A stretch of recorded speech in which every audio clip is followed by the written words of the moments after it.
Hello students, welcome to data academy. I hope आप सब लोग स्वस्थ होंगे और पढ़ाई आपकी अच्छी चल रही होगी। प्रीवियस वीडियो में हमने एक्सरसाइज 7.1 कंप्लीट कर ली थी और सिर्फ एक टॉपिक पे हमने नज़र डाली थी, जो था आपका प्रिंसिपल ऑफ मैथमेटिकल काउंटिंग। जो हमने उससे रिलेटेड काफ़ी क्वेश्चंस किए और समझा कि आखिर हम फंडामेंटल प्रिंसिपल ऑफ काउंटिंग का कैसे यूज करते हैं। अब जो हमारा चैप्टर का नाम है परम्यूटेशन एंड कॉम्बिनेशन, उसका जो फर्स्ट है आपका परम्यूटेशन, वो सीखते हैं। परम्यूटेशन और कॉम्बिनेशन हम साथ में सीखते हुए चलते हैं, इनके जो भी कॉन्सेप्ट है और फिर फॉर्मूले वगैरह तो हम बाद में देखेंगे। पहले हम सीख लेते हैं कि चीज़ क्या है। तो परम्यूटेशन एंड कॉम्बिनेशन, इनको एक साथ पैरेलली हम सीखेंगे और देखेंगे कि क्या अंतर है। क्योंकि क्वेश्चंस में आपको पता ये चलना ज़रूर चाहिए होगा कि ये ज़रूर पता चलना होगा कि कहाँ पे आपको परम्यूटेशन लगाना है और कहाँ पे आपको कॉम्बिनेशन वाला कॉन्सेप्ट अप्लाई करना है। तो देखिए, अभी तक तो हमने सीखा था कि जैसे मैंने उस दिन एग्जांपल लिया था कि एक बच्चा है, उसके बाद 2 स्कूल बैग हैं, 3 टिफ़िन है, 2 वॉच हैं। ऐसे हमने उनका क्या करना था, उसकी मम्मी उसके लिए अरेंजमेंट बना रही थी और कह रही थी कि इसमें से कुछ भी सिलेक्ट कर ले और वो खुश होकर अपना स्कूल जा सके। तो देखिए, परम्यूटेशन में भी हम यही करते हैं। परम्यूटेशन का एक मतलब आप क्या समझ लीजिए, अरेंजमेंट। क्या समझ लीजिए, अरेंजमेंट्स। ठीक है, तो परम्यूटेशन क्या होते हैं आपके, आप इसमें अरेंजमेंट बना सकते हैं। जैसे मैं अब आपको कहूँ, एक बच्चे के पास 2 स्कूल बैग थे, 3 टिफ़िन बॉक्स थे और 2 क्या थे, वॉचेस थी। तो उसकी मम्मी उसके लिए क्या बना रही थी, अरेंजमेंट बना रही थी, ना कि कॉम्बिनेशन। और कॉम्बिनेशन को आप क्या कह सकते हैं, सिलेक्शन। इसमें हम सिलेक्शन करते हैं और इसमें हम अरेंजमेंट बनाते हैं। तो अरेंजमेंट मीन्स आप देखिए, अगर उसकी मम्मी कह रही थी कि पहले तो B1 क्या कहते हैं, B1 बैग के साथ T1 और W1 ले जा। ठीक है, B1 बैग ले जा, T1 टिफ़िन बॉक्स ले जा, W1 वॉच ले जा। तो अगर उसकी मम्मी कहती कि T1 टिफ़िन बॉक्स ले जा, B1 क्या ले जा, B1 बैग ले जा और W1 वॉच ले जा, तो इसका मतलब क्या हो जाता, अलग हो जाता। देखिए, मैं आपको समझाता हूँ अच्छे से। चलिए, आप समझ नहीं पा रहे हैं, मैं दूसरा एग्जांपल लेता हूँ। देखिए, मैंने कहा ROSE, रोज है। ठीक है, रोज क्या है भाई, अलग एग्जाम्पल भी हमने किया था। रोज क्या है, 4 लेटर वर्ड्स है, 4 लेटर वर्ड है। तो आपसे क्वेश्चन पूछा जाएगा कि 4 लेटर के कितने और अरेंजमेंट इन वाले अल्फाबेट की मदद से हम फॉर्म कर सकते हैं। तो हमने क्या वर्ड यूज किया, अरेंजमेंट वर्ड यूज किया। तो अब हमेशा आपका अरेंजमेंट वर्ड यूज जहाँ पे हो जाएगा वो परम्यूटेशन हो जाएगा। ये तो आपने सीख लिया, बट यहाँ पर अरेंजमेंट ना लिखा हो वहाँ पे परम्यूटेशन होगा। ये कैसे आप पता लगाएंगे। तो देखिए, 4 लेटर वर्ड है, तो और कौन से आपके लेटर बन सकते हैं। तो मैंने कहा EOSR बन सकता है, EOSR। तो मैंने कहा अगर हम इसको OESR लिख दें, OESR, सब हमने वही किया, बस O और E का क्या कर दिया, ऑर्डर चेंज कर दिया। यहाँ E फर्स्ट प्लेस पे, यहाँ हमने सेकंड प्लेस पे डाल दिया और यहाँ O सेकंड प्लेस में और O को हमने यहाँ फर्स्ट प्लेस में डाल दिया। तो ये क्या आपका दो अलग अलग वर्ड के रूप में काउंट होगा या एक ही वर्ड इसको कहेंगे। तो मैं कहूँगा ये 2 अलग अलग वर्ड के रूप में काउंट होगा। मीन्स अगर रोज आपका 4 लेटर वर्ड से अलग अलग अरेंजमेंट आपको बनाने हैं तो EOSR भी एक वर्ड होगा आपका और OESR भी एक आपका वर्ड होगा। तो इससे हम क्या सीखे, इससे हम सीखे कि जो अरेंजमेंट होते हैं, जो आपके अरेंजमेंट होते हैं, जो परम्यूटेशन होते हैं, उसमें जो ऑर्डर होता है उसका ध्यान रखा जाता है। ऑर्डर ध्यान रखा जाता है मीन्स ऑर्डर इसमें क्या होता है आपका, ऑर्डर को आप क्या करेंगे इसमें, देखिए आपके बुक में भी लिखा होगा। मीन जो इसमें क्या होगा, जो order of writing the letters is important means इसमें ऑर्डर क्या होगा, अप्लाई होना जरूरी है। अप्लाई होगा तभी आपके अरेंजमेंट बनेंगे। जैसे EOSR एक आपका वर्ड है और OESR क्या आपका एक वर्ड है। मींस आप ऐसा कहेंगे कि EOSR भी यहाँ है, EOSR भी यहाँ है, बट ऑर्डर चेंज है तो हम इसको अलग अलग वर्ड मानेंगे। तो ऐसा ही यहाँ पे होगा, बट हम इसको एक नहीं मानेंगे। मींस EOSR और OESR एक वर्ड नहीं होगा, बल्कि होंगे डिफिकल्ट के नहीं, डिफरेंट क्या होंगे, वर्ड होंगे, डिफरेंट वर्ड्स होंगे। और तो इससे हमें क्या पता चला, जो अरेंजमेंट है, जो आपका परम्यूटेशन है, उसमें ऑर्डर का ध्यान रखा जाना जरूरी है। ऑर्डर का ध्यान रखा जाना जरूरी है। जैसे आप अपने स्कूल्स में भी सुनते होंगे, जैसे मैं आपका अगर अब डेली लाइफ से एग्जांपल लूँ, तो जैसे आप अपने स्कूल में लाइन लगाते थे, आपके रिसेस के टाइम पे आपकी अगर प्रेयर होती थी, उस टाइम पे आपके टीचर्स कहते थे कि आप क्या करें, आप लाइन लगाएं और लाइन में किस अरेंजमेंट में खड़े हुए, अरेंजमेंट वर्ड यूज करते थे वो, अरेंजमेंट में खड़े हुए हैं कि आप क्या करें, छोटे पहले खड़े हुए फिर बड़े बड़े बड़े, ऐसे आप क्या करें, इंक्रीजिंग ऑर्डर में आप क्या हो, अपनी हाइट के हिसाब से खड़े हो। तो आप सबसे पहले छोटों को लगाते थे, फिर सवरे उससे थोड़े से बड़े, फिर सबसे बड़े पीछे आते थे। तो इसमें भी आपने ऑर्डर का ध्यान रखा, देखिए, क्योंकि अगर आप सबसे पहले यहाँ पे छोटा रखते, फिर यहाँ पे मिडिल वाला रखते, फिर यहाँ पे बड़े रखते, तो ये आपका अरेंजमेंट नहीं कहलाता, ये आपका अरेंजमेंट नहीं कहलाता। तो मीन्स आपको यहाँ से भी एक बात पता चलेगी, जब भी हम अरेंजमेंट करेंगे, परम्यूटेशन की बात करेंगे, तो ऑर्डर का ध्यान रखा जाना जरूरी है। मीन्स अगर आपके पास ABC 3 वर्ड हैं, क्या आपके पास ABC 3 क्या है, अल्फ़ाबेट हैं, और मैं कह रहा हूँ इससे दो क्या कहते हैं, इसके पेयर कितने बन सकते हैं, पेयर कितने बन सकते हैं, मतलब ABC जो आपके अल्फ़ाबेट हैं उससे कितने पेयर्स बन सकते हैं डिफरेंट। तो आप कहेंगे AB बन सकता है और BA भी बन सकता है, कह सकते हैं ना, अरेंजमेंट है, मतलब AB not equal to BA होता है, यहाँ पे AB not equal to BA है, मतलब AB भी आपका एक अरेंजमेंट है पेयर का और BA भी एक अरेंजमेंट है।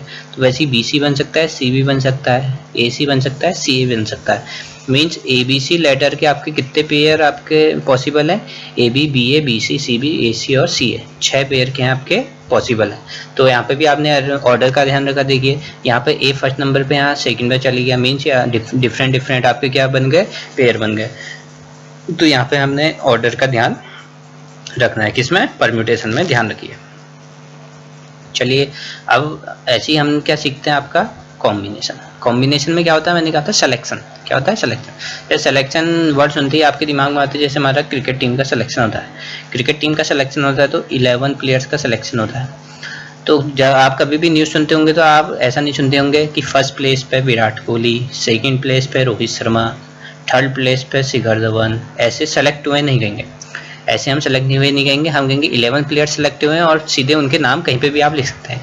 जैसे मैंने कहा 5 प्लेयर्स के नाम लिख देता हूँ मैं, विराट कोहली हो गया, शिखर धवन हो गया, रोहित शर्मा हो गया, महेंद्र सिंह धोनी हो गया, सुरेश रैना हो गया, ठीक है, 5 प्लेयर्स हैं।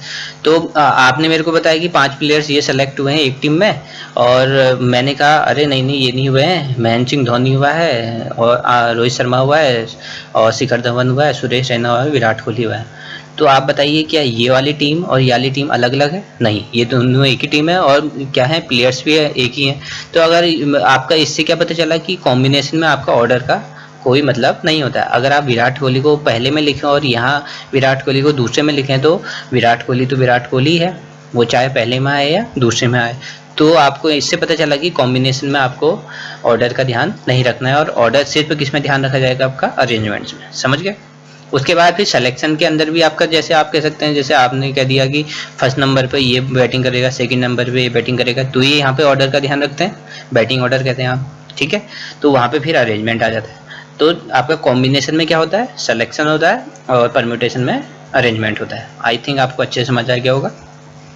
और क्या ध्यान रखना होता है कि अब परम्यूटेशन में ऑर्डर ध्यान में नहीं रखा जाता है, कुछ इंपॉर्टेंट, परम्यूटेशन में ऑर्डर इंपॉर्टेंस रखता है, जबकि कॉम्बिनेशन में ऑर्डर इंपॉर्टेंस नहीं रखता है। मीन्स जैसे मेरे को ABC से, तो AB इक्वल टू BA होता है, यहाँ AB इक्वल टू BA होता है आपका कॉम्बिनेशन में, but AB not equal to BA होता है। मीन्स ये अलग अलग होते हैं। AB इक्वल टू X है तो BA इक्वल टू Y होगा यहाँ परम्यूटेशन में, but AB equal to X और BA इक्वल टू X होगा कॉम्बिनेशन में, समझ गए। तो ये तो इसका था इम्पोर्टेंट, जो आपका इसमें डिफरेंस पैदा करता है वो यही करता है कि आपको क्वेश्चन से कैसे पता चलेगा कि परम्यूटेशन लगाना है, कॉम्बिनेशन। तो ये मैंने आपको बता दिया।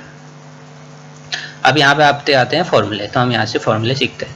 तो देखिए जैसे आपके पास ROSE है, 4 आपके पास क्या है, अल्फ़ाबेट हैं, और ये आपका 4 लेटर्स क्या है, वर्ड है ROSE। तो हमसे कहा है कि we are actually counting the different possible arrangements of letters such as ROSE, REOS. okay, तो एग्जांपल 1 में हमने प्रीवियस एग्जांपल में ऐसे कहा था here in this list each arrangement is different from other. तो मैंने अभी कहा था कि each arrangement क्या होता है, अपने से अलग होता है. मीन्स अगर ROSE एक है तो RSOE क्या है, अलग है. तो इसमें ऑर्डर का ध्यान रखा जाता है. in other words the order of writing the letters is important. Each arrangement is called a permutation of 4 different letters taken all at a time. अगर मैं कह रहा हूँ कि ROSE से कितने और अरेंजमेंट बन सकते हैं, तो मैं कहूँगा RSOE, EOSR, ये सब क्या होंगे, इनको एक और हम कैसे कह सकते हैं कि ये परम्यूटेशन है. क्या है, परम्यूटेशन है ऑफ 4 डिफरेंट लेटर्स. और देखिए हमने एक किसी को भी नहीं छोड़ा है, सारे ले रहे हैं हम ROSE में से. हम यहाँ भी सारे अल्फ़ाबेट का यूज कर रहे हैं और वाले अरेंजमेंट में भी. तो permutation of 4 different letters taken all at a time. Taken all at a time means हम चारों जितने भी हमारे पास अल्फ़ाबेट हैं सभी का यूज करते हुए हम अपने परम्यूटेशंस बना रहे हैं. तो हम क्या लिख देंगे, taken all at a time. और मैंने कहा अगर ROSE आपके पास है, इससे हमें 3 लेटर का कोई कॉम्बिनेशन बनाना, 3 लेटर का कोई परम्यूटेशन बनाना है, अरेंजमेंट बनाना है, तो आप कहेंगे OSE हो सकता है, ESO हो सकता है, ओके, ROS हो सकता है. मतलब ROSE में से हमें 3 लेटर का क्या बनाना है, 3 लेटर का क्या बनाना है, परम्यूटेशन बनाना है. तो इसको क्या कहेंगे हम, permutation of 4 different letters taken 3 eight a time. Taken 3 eight a time मतलब 4 में से हम 3 का यूज करते हुए कितने परम्यूटेशन बना सकते हैं, उसको हम क्या कहेंगे, permutation of 4 different letters taken 3 eight a time. ये क्वेश्चंस के हिसाब से आपको पूछा जाएगा कि जैसे आपके पास 5 आपके पास क्या है, लेटर्स हैं, 5 आपके पास लेटर्स हैं. और जैसे अभी तक हम कर रहे थे, देखिए 7.1 में हमने किया था कि जैसे 1 2 3 4 5 था, 1 2 3 4 5 था. हमारे पास ये क्या थे, 5 क्या है, डिजिट है. और हमें 3 डिजिट कोई क्या बनाना है, 3 डिजिट हमें नंबर बनाना है. तो हम क्या कहेंगे, permutation of 5 different digits taken 3 eight a time. समझ गए आप लोग, टेकन 3 एट अ टाइम, क्योंकि हमें 3 डिजिट नंबर बताना है. तो 5 में से हम 3 क्या सेलेक्ट कर लेंगे और फिर हम परम्यूटेशन बता देंगे. तो अब हम फॉर्मूला देखते हैं कि क्या फॉर्मूला हमारा इसमें बनेगा. आज परम्यूटेशन हम सीख लेते हैं, इसका बेसिक है.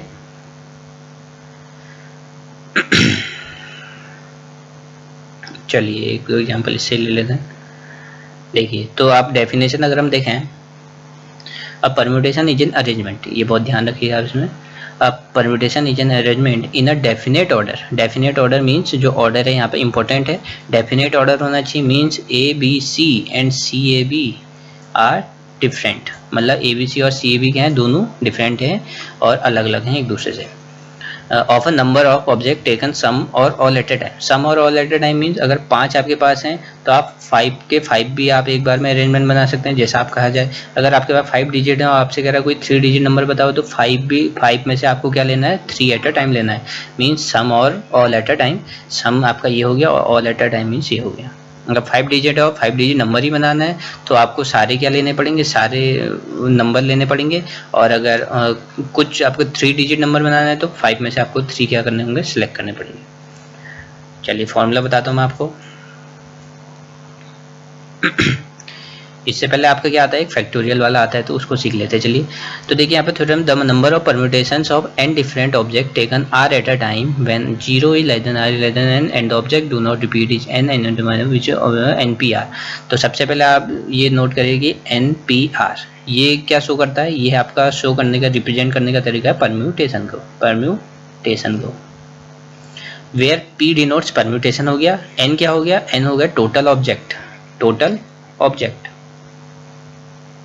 मीन्स मैंने अगर, और R क्या हो गए, R हो गए जितने हम सेलेक्ट करते हैं. R क्या हो गए, select eight a time. Select eight a time means जब हम जितने हम सेलेक्ट करेंगे वाले. ठीक है. जैसे अगर हम एग्जांपल देखें, मैंने कहा आपके पास 5 ऑब्जेक्ट हैं टोटल, 5 ऑब्जेक्ट हैं टोटल, और आपको 3 ऑब्जेक्ट लेके कोई अरेंजमेंट बनाना है. 3 ऑब्जेक्ट लेके कोई अरेंजमेंट बनाना है. तो 5 क्या हो गया, N हो गया. तो इसको हम कैसे लिख सकते हैं, 5 और P means arrangement means permutation, और सेलेक्ट एट टाइम मतलब हमें 3 ऑब्जेक्ट सेलेक्ट करने हैं, तो 5P3. तो जो हम ये 5 ऑब्जेक्ट एट अ टाइम और 3 ऑब्जेक्ट से बनाने हैं, उसको हम एक लाइन में परम्यूटेशन के फॉर्म में कैसे लिख सकते हैं, 5P3 करके हम उसको डिनोट कर सकते हैं. अब इसके बाद आता है इसको सॉल्व कैसे करते हैं और क्या रहता है इसका. तो फैक्टोरियल नोटेशन आपका क्या आता है, एक आपका टॉपिक आता है, उसको हम समझ लेते हैं, फैक्टोरियल नोटेशन। जैसे एक्सक्लेमेटरी मार्क होता है ना, वैसे ही एन के पीछे एक्सक्लेमेटरी मार्क को हम क्या करते हैं, ये नोटेशन ये क्या होता है, फैक्टोरियल नोटेशन। तो ये भी नोटेशन है। तो क्या होता है, the notation n factorial represent the order of represent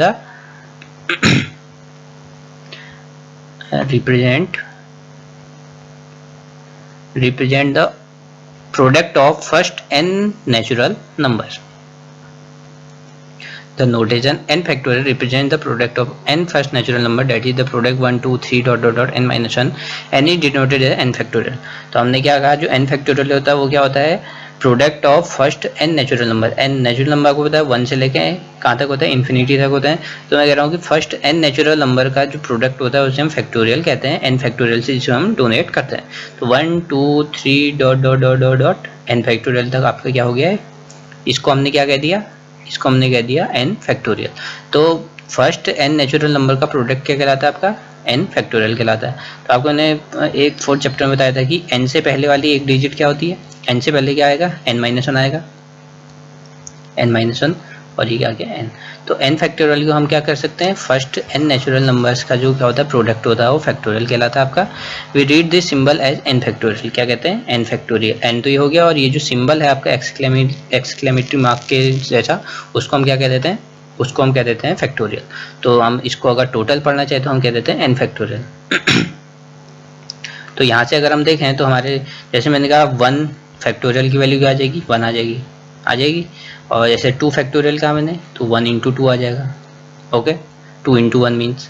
और 3 फैक्टोरियल का मैंने, क्योंकि n फैक्टोरियल क्या है, 1 2 3 डॉट डॉट डॉट n-1 है, मीन्स जो आपका क्या है 2 फैक्टोरियल 1 फैक्टोरियल, इससे सारे हमारे क्या आ जाएंगे, 3 factorial equal to 3 into 2 into 1 आ जाएगा। मीन्स हमें कहाँ तक जाना है, लास्ट तक जाना है। तो जैसे आप देखें, अगर हम यहाँ से शुरू करें, n है, फिर उससे छोटा है, फिर उससे कम है, फिर उससे कम है, और हमें कहाँ तक जाना है, 1 तक। हमें कहाँ तक जाना है, 1 तक। अगर हम यहाँ से देखें, अगर हम 1 फैक्टोरियल देखें तो 1 आ गया। अगर हमें n फैक्टोरियल देखना है तो n तक जा रहा है, और फिर n अगर आप पीछे शुरुआत करें तो n के बाद एक उससे कम, फिर उससे कम, फिर उससे कम, और फिर लास्ट में हम कहाँ तक आ रहे हैं, 1 तक आ रहे हैं। मीन जो भी हम फैक्टोरियल सॉल्व करेंगे हमें कहाँ तक लाना है, 1 तक लाना है। जैसे मैंने कहा 5 फैक्टोरियल कहा था, तो 5 इंटू 4 इंटू 3 इंटू 2 इंटू 1, समझ गए। जैसे n फैक्टोरियल क्या है, आज लास्ट से इसको सॉल्व करते हैं। देखिए n फैक्टोरियल तो सबसे पहले n आ रहा है, तो n आ रहा है, मीन 5 फैक्टोरियल क्या हो गया, 5 n की जगह पे यहाँ पे 5 है, तो यहाँ पे n ही आएगा। जैसे n आया था तो 5 मतलब ये हो गया n। उसके बाद n-1 मीन्स 4 क्या होता है, n-1 हुआ, फिर n-2 n-3 n-2, हमें कहाँ तक लाना है, 1 तक लाना है। जब भी 1 तक आ गया हमारा जो फैक्टोरियल होता है वहाँ पे रुक जाता है, ठीक है। फैक्टोरियल नोटेशन में आप इतना ही समझिए। जैसे मैंने कहा 10 फैक्टोरियल आपको बताना है, क्या करना है, 10 फैक्टोरियल। तो 10 फैक्टोरियल क्या हो जाएगा, 10 से लेके हमें कहाँ तक जाना है, 1 तक। तो 10 into 9 into 8 into 7 into 6 into 5 into 4 into 3 into 2 into 1, तो ये क्या हो गया, 10 फैक्टोरियल हो गया। तो ऐसे ही आप ये सब देख सकते हैं।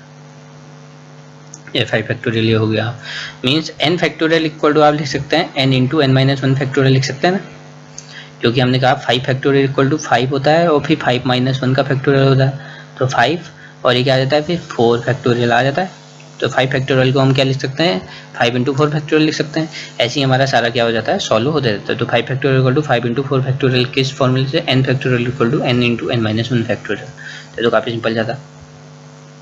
जैसे आपके एग्जाम्पल हैं, 5 फैक्टोरियल को इवेल्यूएट करना है 7 फैक्टोरियल को, 7 फैक्टोरियल मैंने 5 फैक्टोरियल को, तो इसको आप सॉल्व कर लीजिएगा। नहीं आएगा तो मैं आपको बता दूँगा। 7.2 में क्या है आपका, जैसे अब मैं याद क्वेश्चन करा देता हूँ, 8 फैक्टोरियल क्या है, 8 फैक्टोरियल। तो 8 फैक्टोरियल मतलब 8 इंटू 7 फैक्टोरियल हो जाएगा, क्योंकि n-1 फैक्टोरियल आता है। ऐसे ही करते रहेंगे तो 7 into 6 into 5 into 4 into 3 into 2 into 1 तक जाएगा, और इसको आप सॉल्व करके लिख लीजिएगा। तो यार चलिए खत्म ही कर देते हैं। 4 फैक्टोरियल मैंने 3 फैक्टोरियल, तो ऐसा मत करिएगा कि 4 फैक्टोरियल से 3 फैक्टोरियल गया और 1 फैक्टोरियल की आ गई वैल्यू आ गई, ऐसा नहीं होता है। 4 फैक्टोरियल को अलग से सॉल्व करेंगे और 3 फैक्टोरियल को अलग से सॉल्व करेंगे, क्योंकि फैक्टोरियल कोई ऐसा साइन नहीं कि आप उसको कॉमन लेके उसको सॉल्व कर लें। तो 4 इंटू 3 इंटू 2 इंटू 1 क्या हो गया, 4 फैक्टोरियल हो गया। और 3 फैक्टोरियल की बात करें तो 3 इंटू 2 इंटू 1 हो गया। तो अब इसको अगर हमने माइनस करना है तो 4 3 जा 12 2 जा 24 माइनस 3 2 जा 6, तो ये 18 है। समझ गया। ऐसे ही आपको सॉल्व करते रहना है, काफ़ी सिंपल से क्वेश्चन है। तो कल हम परम्यूटेशन के फॉर्मूले पढ़ेंगे और उसके बाद 7.3 स्टार्ट करेंगे, फिर हम कॉम्बिनेशन पढ़ेंगे। चलिए, अगर आपको वीडियो पसंद आए तो लाइक करें, शेयर करें, सब्सक्राइब करें और वीडियो को शेयर करते रहें और अपना ध्यान रखिए। Thank you very much.